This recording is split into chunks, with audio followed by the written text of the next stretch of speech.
Hi guys, 11:11 PM na, feng shui na. Brother and family and friends, sa pong pinagpalang gabi sa inyong lahat. Ang inyo pong lingkod, Brother Norman Cruz. Ang inyo pong feng shui, Pachi Chimen, Yijing and Date Selection Consultant. Kumusta po kayo? How was your Wednesday? The midweek and tomorrow, again, Thursday. Again, BFF. All our assignment, all for tomorrow, starting right now. Right now is the early rat hour. So, lahat po ng ating pong expectation, assignment may be started as early as now. Or the moment you watch this tomorrow, sa replay, you can already follow. So, what we can do now is, of course, sharing tayo ng yung Tongshu 10,000 year calendar, the day, officer, animal science, and yung pong pwedeng gawin at di pwedeng gawin. So, lagi na pong gano'n. And of course, yung Chi-Men, Game Changer. Then, let's check also the Green Dragon, the hourly Chi-Men. Po. By the way, yung hourly Chi, yung pong backing, yung backing, or the Game Changer, I already made mention Northeast. So, I told one of my clients po that it can be used also for, let's say you have accidentally, activated a negative energy. You can use po that, so instead of backing location naman siya. You can knock it 3 times to reverse the bad energy that may have been activated unknowingly. So, pwede po yun. Marami pong uses. So, that's one of the uses. Bukod sa backing, it can be used for location sa feng shui to make sure na ma-reverse po yung negative energy. Okay, BFF. Tingnan natin. July 17. Thursday, it's called the Fire Pig Enters the Stable Excellent Officer Day. So, sa isang Fire Pig Excellent Stable Day, it says here it's suitable for groundbreaking, meeting friends, networking, putting up roof beams, renovations, A-okay. Pwede bukas. Ano po ang hindi po advisable? Commencing new business, mangolekta ng utang, disengage or dissolve an arrangement, financial activities, investment, pagpapakasal, seeking medical treatment, signing contracts and agreement, and trading not advisable tomorrow. Good for whom? Sa animal sign naman po, rat is average, not so good for the ox, best for the tiger and rabbit, average for the dragon, bad for the snake, average for the horse, best for the goat, average for the monkey, bad for the rooster, average for the dog, and best for the pig. Ayan. BFF, nag-post ako kanina that Northeast is the game changer as early as now until tomorrow, 10:59 PM the next day. Okay, how about the other boxes po? Silipin natin po. Let's check yung other boxes. Ayan. Just to make sure po that everything is in place. No, BFF, no? Then again, we will do a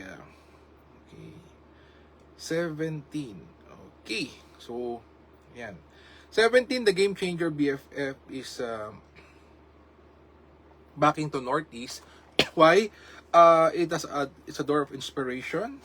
You can seek a good medical practitioner to cure you. It may bring about wisdom. It may bring about or anything to do with finances, and also will aid you with networking or getting your message across or attracting helpful people. Pwede po ito. So for if you want 10x being beautiful and handsome, is BFF back to south. My Green Dragon BFF Green Dragon is backing to west whole day. However, pag ginamit mo itong backing to west, you have to overcome your fear, yung takot mo. Kailangan paglabanan mo to. It may also improve po your cash flow systems. You may also use it for branding, and the reach is here and abroad. But this is 5 stars. You have to get over your fear, yung takot po. Backing to northwest naman po means there's absolute support. It's a door of opportunities. Ganda. And if you're not feeling well, and the environment to favor you, improve your health, talikod naman po sa north. Excuse me, BFF. And then of course, northeast po ang ating game changer and for negotiations and for heart-to-heart talk. Talikod ka naman sa East. Yan, BFF. Wow. So, BFF, tingnan natin.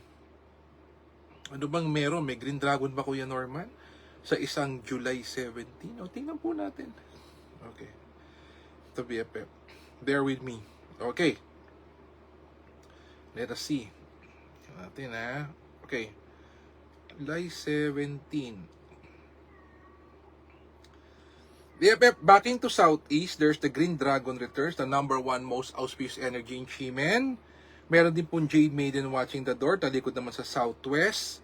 And this is 11 a.m. to 12:59 p.m. lunchtime. May Flying Bird fall into cave, talikod ka po sa southwest, also for tomorrow. And this is 5 p.m. to 6:59 p.m. Wow. By the way, BFF, Ghost Month is August 23 to September 21. And well, ang iingatan sa Ghost Month, of course, the start, the mid, and the last day. So, BFF, kung hindi ka pa po naka-feng shui, actually, ang best question is, Kuya Norman, when is the best time for feng shui? Every day is a best time for feng shui.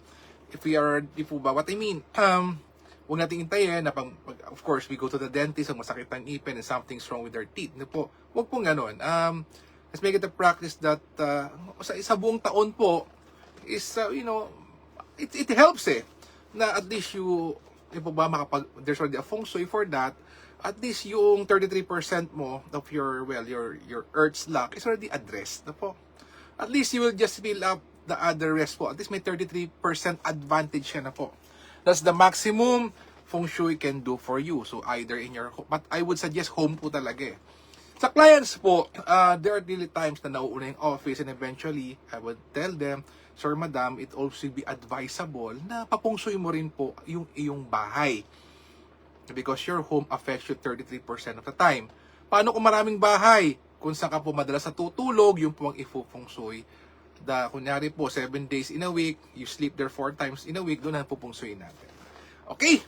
So, BFF, Ghost Month, August 23 to September 21. Kung hindi ka pa po nakakapagpa-feng shui, please do so. Okay?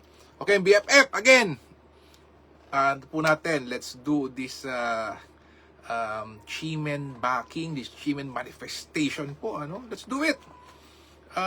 Well, may script po ngayon, but of course, as we go along, sa first timers, again, it's backing to northeast, don't forget, backing to northeast from now until 10:59 p.m. the next day.